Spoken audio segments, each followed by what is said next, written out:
მოგესალმებით, ეს არის გადაცემა ქალის ხმა, რომელიც იწერება ქალთა ფონდის მიერ მხარდაჭერილი პროექტის ფარგლებში. ჩვენ პროექტის განმავლობაში გადავამზადეთ 10 ქალი, რომლებიც მონიტორინგს უწევენ როგორც მედია საშუალებებს, ისე აკვირდებიან გენდერული საბჭოების მუშაობას. გადაცემის პირველი ნაწილი სტუმარი გახლავთ ჩვენი პროექტის ერთ-ერთი მონაწილე მერი კორინთელი, რომელიც აკვირდება მედია საშუალებებს, ის თუ რა გამოიკვეთა ამ დაკვირვების პერიოდში და რა სახის მონიტორინგს ახორციელებს, თავად გვეტყვის. მერი, მოგესალმებით, მადლობა რომ იღებთ გადაცემაში მონაწილეობას. ვიდრე მონიტორინგის პროცესზე გადავალთ, რომ გითხრათ, შენ შემოუერთდი ამ პროექტს და როგორც ვიცი, ეს იყო ახალი გამოწვევა შენთვის, მანამდე ამ კუთხით არ გიმუშავია და როგორ გაართვი თავი, რამდენად საინტერესო არის და რომ გითხრათ პროექტის შესახებაც ორიოდე სიტყვა და შემდეგ გადავიდეთ უკვე მონიტორინგის პროცესზე. მოგესალმები, მადლობა მოწვევისთვის. ეს პროექტი ჩემთვის მართალი ახალი გამოწვევა ამ პროექტის ფარგლებში. გავიარეთ სხვადასხვა ტრენინგები, ვისწავლეთ თუ როგორ შეიძლება დავაკვირდეთ სხვადასხვა მედია საშუალებებს, როგორ შეიძლება გამოვუკვეთოთ გენდერული ბალანსის ჭრილში გაკეთებული სხვადასხვა სიუჟეტები და გამოვიმუშაოთ ჟურნალისტიკისთვის საჭირო უნარები. როგორც ვიცი, დაიწყეთ უკვე მონიტორინგი, მედიის მონიტორინგი, შენ აკვირდები მუშაობ გორის მუნიციპალიტეტში. რა პერიოდს მოიცავს მონიტორინგი და რა გამოიკვეთა ამ პერიოდის განმავლობაში. და რა სახის არის ეს მონიტორინგი, რას ამონიტორინგებს რა კუთხით ეს რომ დავაზუსტოთ. ამ მონიტორინგის ფარგლებში ვადარებთ რამდენად დაბალანსებულად ისმის კაცისა და ქალის ხმა გორის მუნიციპალიტეტში გაკეთებულ სიუჟეტებში და ძირითადად გამოიკვეთა ის, რომ რესპონდენტებიც და მომზადებული მასალაც არის ძირითადად მამაკაცებზე. ქალბატონები მხოლოდ დომინირებენ როგორც მასწავლებლები ან ხელნაკეთი ნივთების შემქმნელები. კონკრეტულად რომ გითხრათ, რას აკვირდებით, რომელ მედიას, მათ შორის არის ბეჭდური მედიაც, მხოლოდ სატელევიზიო სიუჟეტებს ამონიტორინგებთ თუ ეს ამაზე რომ უფრო ვრცლად გითხრათ. გაყოფილები ვართ ჯგუფებად, ამ ეტაპზე ვაკვირდებით როგორც ბეჭდურ მედიას, ასევე ონლაინ მედიას და ტელევიზიებსაც, ტელევიზიასაც და ამ პერიოდის მანძილზე გამოიკვეთა ის, რომ გორის მუნიციპალიტეტში მოქმედი მედია საშუალებები ძირითადად რესპონდენტებად ისევ მხოლოდ კაცებს ეკითხებიან აზრს. ასევე საინტერესო არის რამდენად შუქდება თვითონ გენდერული საკითხები და გარდა ამისა თქვენ ახსენეთ რომ ძირითადად მამაკაცები ჭარბობენ, აი რა სახის ინფორმაციებში ეს არის, როდესაც პოლიტიკური რეპორტაჟი თუ სტატია მზადდება თუ სხვა რაღაცა განსხვავებული, ასე ვთქვათ, როდესაც პოლიტიკურიც არის და თუნდაც საზოგადოებისთვის ან სკვერის გაკეთება ან ნებისმიერი საზოგადოებისთვის რაც შეიძლება სასარგებლო იყოს, მაშინაც სულ ძირითადად კაცების აზრია გათვალისწინებული და კაცები არიან გამოკითხულები. ქალები მხოლოდ იმ შემთხვევაში არიან რესპონდენტები თუ წეგანაც ვახსენე მასწავლებელს ეხება ან სკოლას ეხება ან რაიმე ხელსაქმით არის დაკავებული, მხოლოდ ამ შემთხვევაში არიან ქალები რესპონდენტები. ანალოგიურად სოფელში მიმდინარე პროექტებიც თუ რამე ხორციელდება, მხოლოდ კაცების ინიციატივით მიღებულ გადაწყვეტილებებზე არის გაკეთებული აქცენტი და მხოლოდ კაცების აზრია გათვალისწინებული. რაც შეეხება თვითონ გენდერულ საკითხებს, გენდერულ თემებს, რამდენად არის წამოწეული და რამდენად ხშირად უთმობენ მედია საშუალებები აი ასეთ სახის ინფორმაციების გაშუქებას დროს.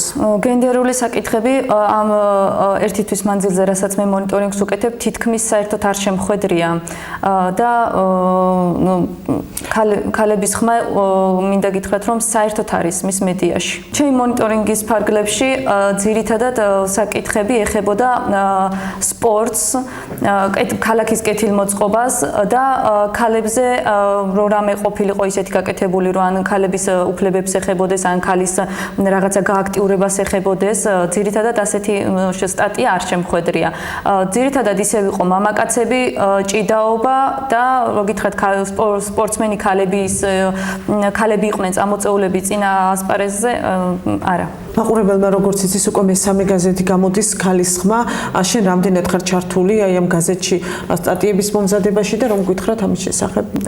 გაზეთშიც ვარ ჩართული და მინდა გითხრათ, რომ ეს ძალიან მნიშვნელოვანი გადაწყვეტილება, რომ რეგიონში ასეთი გაზეთი გამოდის.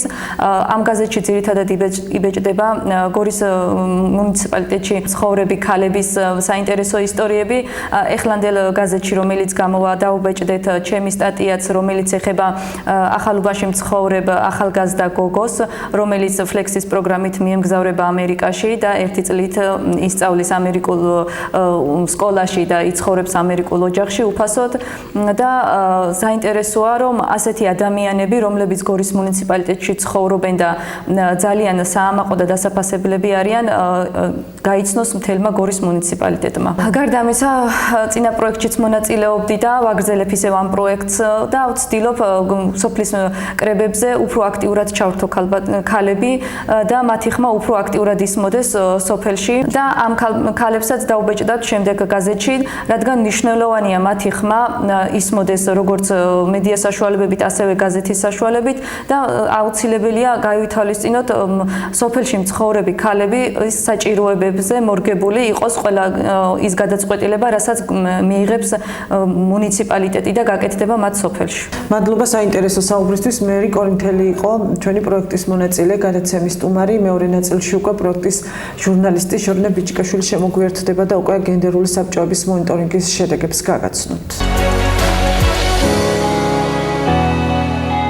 გადაცემის მეორე ნაწილის სტუმარია პროექტის ჟურნალისტი შორენა ბიჭიკაშვილი. ის უშუალოდ არის ჩართული მონიტორინგის პროცესში, როგორც გენდერული საბჭოების, ისე მედიის. შორენა, რომ გითხრათ პირველ რიგში, რა საქმიანობას ეწევით ამ პროექტის ფარგლებში? დავიწყებ იქიდან, რომ ჩვენ უკვე ეს ამ პროექტს ვახორციელებთ უკვე ერთ თვეზე მეტია. 1 აპრილიდან დავიწყეთ მონიტორინგი. ჩვენი წარმომადგენლები 4-ვე მუნიციპალიტეტში, შიდა ქართლის, ეს არის კასპი, ხაშური, ქარელი და თავისთავად გორი, სულ 8 წარმომადგენელი გვყავს, აკვირდებიან მედიის მუშაობას, ასევე ჩვენ ვაკვირდებით გენდერული თანასწორობის საბჭოების მუშაობას, რომლებიც მუნიციპალიტეტების საკრებულოებთან არის დაფუძნებული, ასე ვთქვათ. უშუალოდ მე მინდა თქვენთან ვისაუბრო გენდერული თანასწორობის საბჭოების მუშაობაზე. ფაქტობრივად ჩვენ 1 აპრილიდან, როდესაც დავიწყეთ პროექტის განხორციელება, დავიწყეთ პარალელურად ამ ჩვენმა წარმომადგენელმა ქალებმა მუნიციპალიტეტში გაიარეს გადამზადება, თუ როგორ უნდა გაეწიათ მონიტორინგი, რა მიმართულებით უნდა ემუშავათ და ფაქტიურად მალევე პარალელურად შეიძლება ითქვას დავიწყეთ მონიტორინგი და დავაკვირდით საკრებულოების თან არსებული გენდერული თანასწორობის ეს გულისხმობს საკრებულოს თვითონ გენდერული საბჭოების ხდომებზე დასწრებასაც და ბუნებრივი ინფორმაციებიც ბუნებრივია, მაგრამ სამწუხაროდ უნდა ვთქვა, რომ მხოლოდ ჩვენ ვიცით გენდერული თანასწორობის საბჭო როგორ მუშაობს გორში. როდის ჩატარდა ბოლოს ხდომა, უკვე ამ თვეში აქვთ 24 რიცხვში აქვთ ჩანიშნული, შემდგომის ხდომა, რა საკითხები გაიარეს, რა აქტივობები აქვთ, რაც შეეხება სხვა მუნიციპალიტეტებს, მათ ჩვენი ამ მიუხედავად არაერთი მცდელობისა, მათ არ მოგვაწოდეს ინფორმაცია. ფაქტიურად გვაქვს ინფორმაციას ითხოვდით. ვითხოვდით, როგორ ჩვენ გვაქვს მხოლოდ გეგმა. გაწერილი ეს რა თქმა უნდა საჯაროც არის, ხელი მიგვიწდებოდა ეს ინფორმაცია მოგვაწოდეს, ამას ვიტყვი სამართლიანობისთვის, რომ ეს არ დაგვიმალეს, ის რაც ჰქონდათ უკვე. ფაქტიურად ის გაწერილი გენდერული საბჭოს გეგმა, რომელიც დაფუძნებიდან დაიწერა, მიიღეს ეს გეგმა, ეს მოგვაწოდა 4-ვე მუნიციპალიტეტმა და კიდევ აღნიშნა, რომ ეს საჯაროა და საკრებულოს საიტზე ცდებს. ვიტყვი თანმიმდევრულად თუ შეიძლება მივყვები რა გორზე უკვე აღნიშნე, ვიტყვი ქარელის ხაშურის მაგალითზე. ხაშურში ჩატარდა გენდერული თანასწორობის საბჭო, მაგრამ არა ჩვენ საანგარიშო პერიოდში. შესაბამისად ამ ეტაპისთვის ვერ მოხდა ჩვენი წარმომადგენლის დასწრება, ვერც ჩემი. თუმცა არ აქვს ჩანიშნული, როდის არის შემდეგი სხდომა, მე მომვითხოვე, როდის ჩანიშნავდნენ, მაგრამ პასუხი ამ დრომდე ვერ მივიღე. საინტერესოა, რამდენად ემთხვევა მათი მუშაობა, ვთქვათ, ამ გეგმას, რა პრიორიტეტები აქვთ და ასე შემდეგ. და ზოგადად საიდან იგებენ მოქალაქეები ამ როდის არის ეს საბჭო, ამ საბჭოს მუშაობის ფუნქციებს საერთოდ როგორ იგებენ. რაც შეეხება ქარელის ვერც წინა საბჭოს სხდომა გავიგეთ, ვერც მომდევნო როდის არის არ გვაქვს ინფორმაცია. ასევე იყო კასპშიც. კასპმა ჩაატარა 13 აპრილს, თუმცა მიუხედავად ჩვენი არაერთი თხოვნისა პირად ნომრებზეც კი დავურეკეთ, რომ როდის იყო ჩანიშნული. ეს არც გამოაქვეყნეს სადმე, თუნდაც რიგით მოქალაქეს სურდა, რომ დასწრებოდა, რა განიხილებოდა მათ მუნიციპალიტეტში, რა იყო მათთვის საინტერესო, როგორ მუშაობს საერთოდ გენდერული საბჭო და კიდევ ვიმეორებ, რომ ემთხვევა თუ არა მათი გეგმა საბჭოს მუშაობას. თუმცა ფაქტია, თამამად შემიძლია ვთქვა, რომ ეს ინფორმაცია დაგვიმალეს ჩვენ. მე მოვთხოვე კიდევ ერთხელ, რომ როდის სტარდება, რა საკითხები ის მაინც ეთქვათ, რა საკითხები განიხილეს, ან მოქალაქეებს როგორ აწვდიან ინფორმაციას. დღემდე პასუხი ვერ მივიღეთ.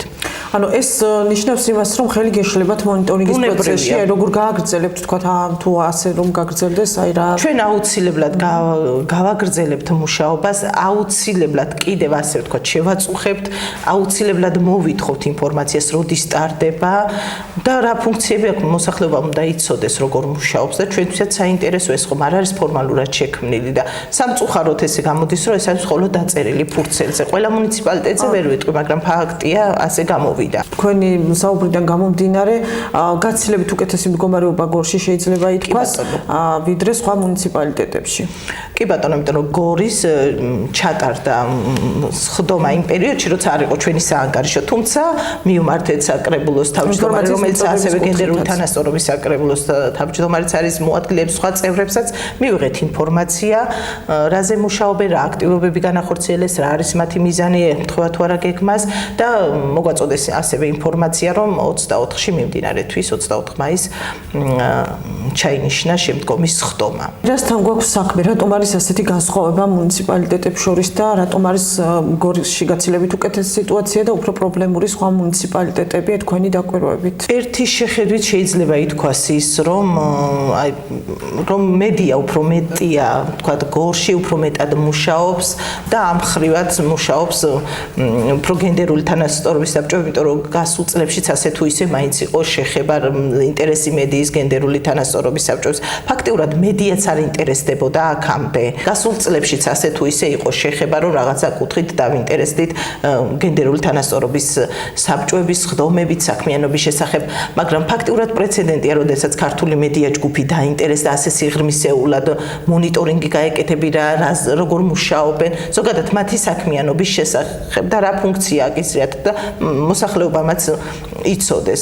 ფაქტია ისიც, რომ სხვა მუნიციპალიტეტებშიც არ ვიცი, შეიძლება ითქვას, რომ ეს არის მხოლოდ დაწერილი ფურცელზე ეს გეგმაც და ეს გენდერული თანასწორობის საბჭო. გასაგებია და კიდევ ერთი მაინტერესებს, ანუ როგორც ვიცით, თქვენ აქტიურად ხვდებით მოსახლეობას, ქართული მედია ჯგუფის თითოეული წევრიც და აქტიური კომუნიკაცია გაქვთ მათთან, ასევე პროექტის მონაწილე ქალებიც, რა იციან მოსახლეობამ, რა იცის თუნდაც გორის მუნიციპალიტეტში გენდერული საბჭოების შესახებ, რამდენად არიან თვითონ მოქალაქეები ინფორმირებულები და ამ კუთხითაც ხომ არ იკვეთება პრობლემები?